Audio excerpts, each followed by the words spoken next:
2015년에 페미니즘 리부트 이렇게 터지고 제가 이제 그 말을 책에 쓰고 이러면서 너무 주목을 많이 받았고 박근혜가 대통령이 됐으면 좋겠다고 생각했던 그때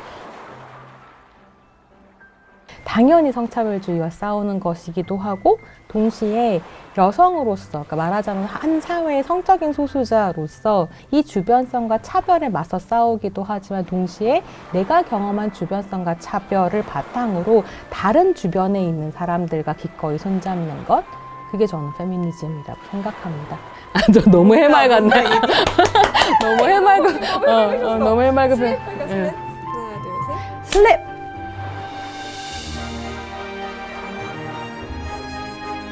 저는 영화 연구자이고요. 문화평론가로 활동하고 있는 페미니스트입니다. 그리고 고양이 콩씨와 호두의 동거인이기도 하고요. 페미니즘 리부트라는 말이 문화과학이라는 잡지 2015년 8월에 쓴 글이었어요. 근데 사실은 그거를 포착할 수 있었던 건 제가 트위터리안이었기 때문이거든요. 트위터는 가장 급진적인 공간이기도 했기 때문에 한국 사회에 지난 10년간 되게 진보적인 의지가 많이 나왔지만 페미니즘과 젠더, 여성 문제와 관련해서도 목소리가 막 터져 나오기 시작했었거든요. 2014년에. 그런 상황들을 좀 따라오고 있었고 이게 어느 순간 임계치를 탁 치더니 완전히 폭발하면서 해시태그 나는 페미니스트입니다 운동으로 이어졌었던 거죠. 그 광경을 보고 있었기 때문에 아주 역동적인 움직임으로서의 어떤 페미니즘 담론이라고 하는 걸 보고 있는 와중에 이제 문화과학에서 페미니즘 특집을 좀 하자. 이 역동적인 흐름에 대해서 글을 써야 되는데 도대체 어떻게 시작할까? 첫 문장이 사실 제일 중요하거든요. 당시에 스파이더맨이 리부트되어서 개봉을 한 것이 화제가 되고 이랬던 시기라 한번 써본 거죠. 페미니즘이 리부트되었다. 제가 결과적으로 그 용어를 쓰겠다고 확정했었던 건 왜냐하면 그 2015년에 새롭게 막 목소리가 나오던 이 페미니스트들의 가장 큰 정체성이 사실 소비자 정체성이었고 시장 안에서 소비자로서 목소리를 내므로써 사실은 이제 문화운동을 견인을 하고 신자유주의와 소비자 정체성, 자기개발 담론이라고 하는 것과 지금 페미니즘 담론을 분리하기 어려울 것 같고 그렇다면 영화 산업의 용어인 리부트를 써도 괜찮겠다라는 생각이 들었었던 거죠. 어렸을 때부터 영화를 너무 좋아했어요. 시네 21로 페미니즘을 배웠던 시기라고 할 수 있을 것 같아요. 저의 페미니스트로서의 어떤 제대로 된 공부의 시작은 서울국제 여성영화제에서 일하기부터였던 것 같아요.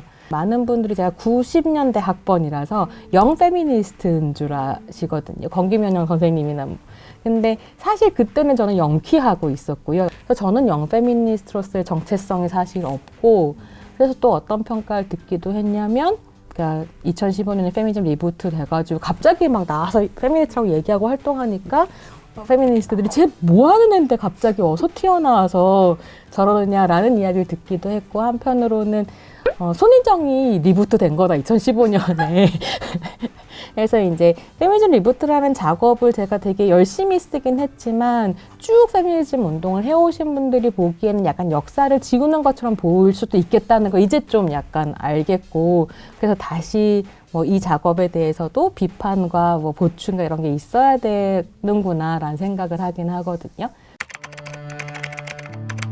제 인생을 봤을 때 아주 결정적이었던 페미니스트 모먼트가 뭐냐라고 한다면 어느 날 우연한 계기에 할머니가 일본 분이라는 걸 알게 됐는데 한국 남자와 결혼을 한 일본 여자는 어떻게 일본인으로서의 정체성이 싹 지워지고 이름도 잃어버리고 역사도 이야기되지 않는가. 그러니까 차별이나 억압이라고 하는 건 젠더라든지 인종이라든지 뭐 성적 정체성이라든지 이런 어느 하나로만 결정되는 게 아니라 이런 식의 여러 가지 삶의 조건들이 교차적으로 결정된다는 말이 무슨 말인지 그때 알았던 것 같아요.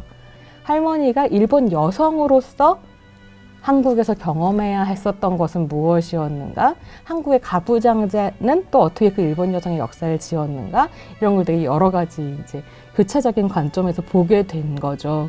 이 모든 이야기의 맨 앞에는 그게 있었던 것 같아요. 왜 우리 집에는 할머니가 둘이고 우리 엄마는 시어머니를 2분이나 모셨어야 했으며 게다가 이제 제사가 1년에 11번 정도 있었어요.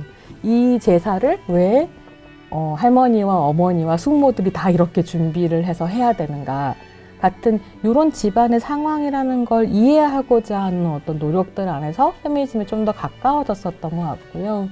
그 페미니즘이 할머니의 정체성을 알고 난 다음에 이제 교차성에 대한 인식으로 또 가게 됐었던 거죠.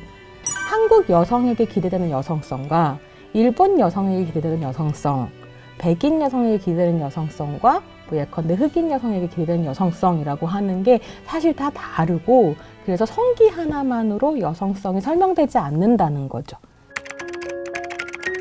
박근혜가 대통령이 됐으면 좋겠다고 생각했던 그때 제가 어디 한번 팟캐에 나와서 얘기한 적이 있는데 박근혜가 대통령이 돼야 된다라고 말하던 때 왜냐면 그때 최보은 씨가 그런 글을 하나 쓰셨고 되게 큰 감동을 받았어요. 아 그치 여성 대표성 제고돼야 되고 박근혜가 대통령이 돼야지. 박근혜가 대통령이 돼야 된다라고 말하는 수준의 뭐랄까 사유 수준을 가지고 공부를 했으니 얼마나 많은 것이 부족했을 것인가는 알 수 있는 거죠. 근데 매일매일 되게 실수 많이 하고요. 그래서 그렇게 돌아가서 고치려면 정말 한도 끝도 없이 고쳐야 되는데 사실 후회를 많이 하는 편이 아니에요. 물론 이제 밤에 자려고 누워서 이불킥 많이 하지만 지나간 일은 터는 편이라 어떤 순간을 돌아가서 고치면 아마 또 지금은 제가 아니라 다른 사람이 되어 있을 거고 그냥 오히려 실수한 건 사과하거나 바로잡고 그러려고 하는 노력들이 우리를 성장하는 페미니스트로 만들어주는 거니까 그 정말 고치고 싶은 순간은 얘기할 수 없는 거죠. 묻고 무덤에 갈 겁니다. 네.